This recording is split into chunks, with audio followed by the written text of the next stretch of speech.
Je crois à la réhabilitation de la sculpture monumentale auprès du public qui se montre toujours intéressé par une œuvre sculpturale quelconque. Mais je crois que c'est aussi pour elle la condition future de son existence.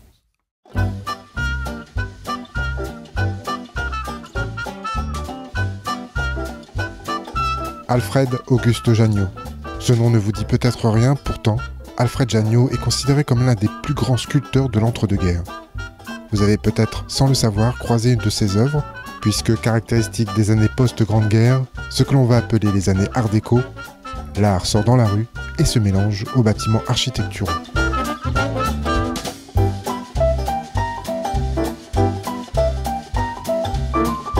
Mais ce qui a fait la grandeur de Janiot, ce sont ses sculptures monumentales, qui ornent aujourd'hui des bâtiments à Paris, New York, Bordeaux, Nice ou Saint-Quentin.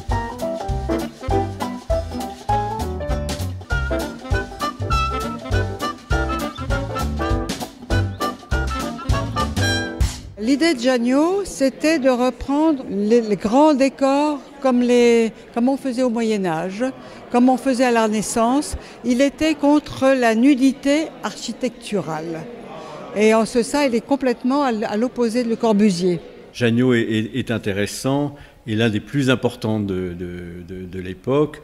On le retrouve sur les portes du Rockefeller Center à New York. Donc c'est des sculpteurs qui, vous voyez, qui ont compté dans les années 30 et qui peuvent réintéresser aujourd'hui.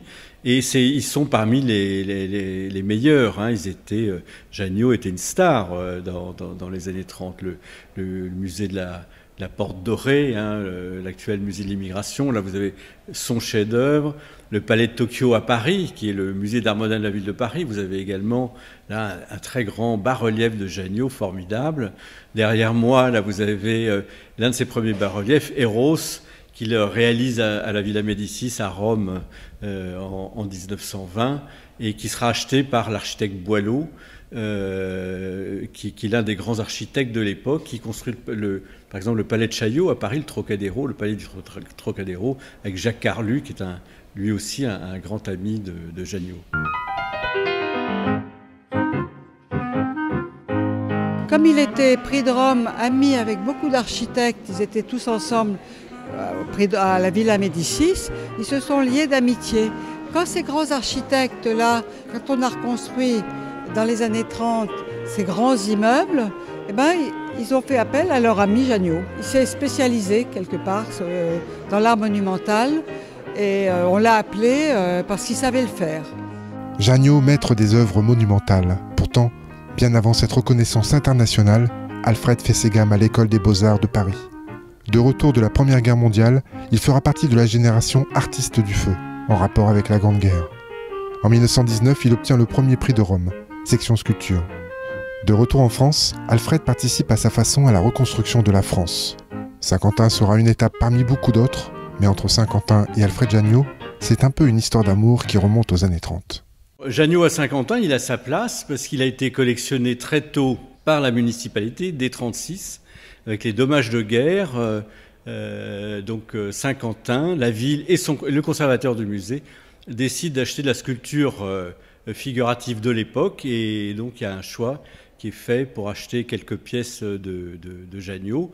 Janiot, d'ailleurs, le sculpteur, toujours vivant, puisqu'il meurt que dans les années 60, offre aussi à la ville un grand dessin qui est l'une de ses esquisses pour ce qu'il a fait à Bordeaux, la décoration de la Bourse du Travail. Alors en effet, le musée des Beaux-Arts Antoine Lécuyer a la chance de posséder dans ses collections permanentes 4 œuvres d'Alfred Janiot. Le musée en possédait 5, l'une a disparu au cours de la Seconde Guerre mondiale. Et en fait, ces œuvres viennent justement enrichir le parcours permanent et notamment sur l'ensemble de l'œuvre des années 20 et des années 30 des artistes de l'époque.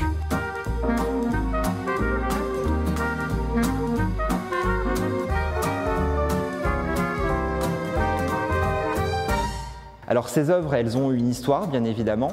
Elles ont été acquises par la ville de Saint-Quentin en 1936, grâce notamment d'ailleurs aux dommages de guerre. Donc ces œuvres, elles sont présentées ici dans les nouvelles salles du parcours permanent du musée.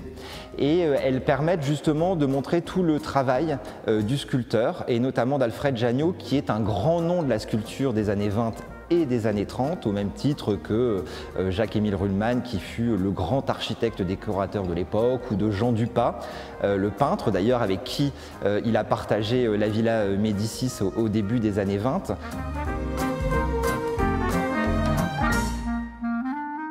Donc on voit bien que cette époque des années 20-30, c'est véritablement des collectifs d'artistes qui vont œuvrer tous ensemble en fait pour le bien de cet art déco. On a l'exemple notamment pendant l'exposition de 1925, cette grande exposition qui va consacrer l'art déco en France mais aussi dans le monde. L'architecte Patou et le décorateur Ruhlmann font appel justement à Alfred Janniot pour réaliser ce groupe sculpté, dont on voit ici en fait des tirages en bronze qui représentent en fait trois nymphes en hommage à un autre grand sculpteur de la Renaissance, Jean Goujon. On reconnaît bien évidemment le style d'Alfred Janniot avec ses torsions de ses corps, les yeux en amande, le traitement également de la chevelure qui est très caractéristique justement de Janniot. Donc on voit que Janniot va en fait être sollicité par de nombreux architectes, par de nombreux décorateurs, et cette carrière va l'amener aussi, comment dire, outre-Atlantique. Et notamment, Wallace Harrison va faire appel à Alfred Janniot pour réaliser en fait le haut-relief dont on voit ici une partie du plâtre préparatoire de la Maison de France du Rockefeller Center qui se trouve sur la 5e avenue de New York. Et donc cela témoigne bien que les artistes français vont exporter le savoir-faire justement au service d'autres architectes, alors ici aux États-Unis, mais aussi en Afrique du Nord, en Asie. En 1931, l'architecte Laprade fait appel également à Janniot pour réaliser le musée permanent des colonies, en fait, qui est une véritable institution et dans laquelle justement Alfred Janniot va totalement investir le mur. C'est véritablement un artiste monumental, c'est-à-dire qu'il va justement réaliser une tapisserie sculptée de plus de 1200 mètres carrés. Donc on voit bien que en fait, finalement, Alfred Janniot est un artiste complet. On voit bien également sa force de création, vraiment avec beaucoup d'esthétisme, de naturalisme, beaucoup empreint d'art déco, bien évidemment. Et donc, ce qui fait de lui un artiste français, mais aussi un artiste international, dont on va faire appel énormément partout dans le monde. Je rebondis aussi sur Saint-Quentin. Une autre œuvre d'Alfred Janniot, un peu plus tardive, est présente aussi à Saint-Quentin, mais non pas au musée. Il est présent à l'espace scolaire Condorcet, puisqu'entre 1941 et 1969, on va faire appel à Alfred Janniot pour des commandes publiques, notamment dans des établissements scolaires. Et c'est le cas justement en 1963, quand justement on fait appel à Alfred Janniot pour réaliser une sculpture qui prendra place, et qui est toujours d'ailleurs présente, au lycée Condorcet, une très belle sculpture en pierre représentant Prométhée.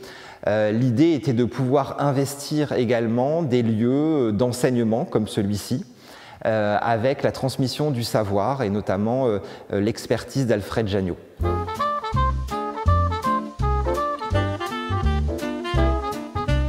Une expertise reconnue, mais à l'instar d'un Rodin, Alfred Janniot travaillait en équipe, une première à cette époque. Le monumental nécessitait plusieurs étapes de réalisation. Le projet était approuvé par le dessin, après il faisait des terres, après il faisait des plâtres, et après, avec les praticiens, c'était agrandi en pierre, en monumental. Et il s'est spécialisé dans le monumental. Mort en 1969, Alfred Janniot aura laissé une œuvre monumentale dans le monde entier. Paradoxalement, ces sculptures sont visibles par tous, dans une école, au milieu d'un village ou au détour d'une rue, mais le nom Janniot reste aujourd'hui peu connu du grand public. Il reste cependant une référence de la période art déco et certaines de ses œuvres sont visibles au musée des Beaux-Arts Antoine Lécuyer de Saint-Quentin.